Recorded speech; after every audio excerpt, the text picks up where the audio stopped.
Devenir woke. Devenir woke. Devenir woke. Devenir woke. Devenir woke. Devenir woke. Devenir woke. Devenir woke. Je vous parle depuis une certitude. On est des enflures. Toutes et tous. Pas juste vous, moi aussi.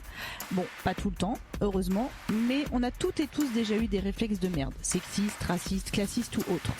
On a pensé, voire on a dit des choses problématiques. On a eu des comportements offensants.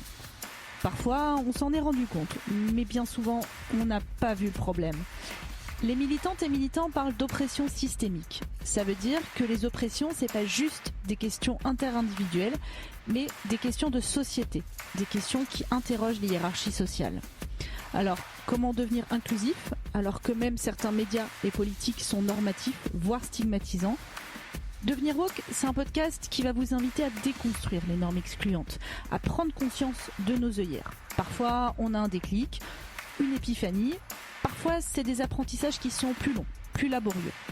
Mais un jour, on constate qu'il y a eu une bascule, qu'on a appris à voir les inégalités, qu'on est plus tolérante et tolérant, plus consciente et conscient des injustices. En somme, un peu plus woke.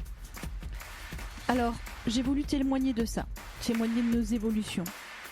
Montrer que la société, bien souvent, nous encourage à avoir des pensées réactionnaires, à avoir des réflexes qui sont jugeants et excluants. Mais qu'on est nombreux et nombreux à avoir évolué vers quelque chose de plus positif. Qu'on a réussi à devenir plus tolérante, plus tolérant, plus inclusif envers les autres, mais aussi envers soi-même. Alors, on va s'en parler, on va se dire ce qu'on a pensé ou fait de pas top. On va témoigner de nos évolutions, de nos remises en question. On va se raconter comment on a ouvert les yeux et le cœur pour voir les normes excluantes et les discriminations. Et tendresse vaincra.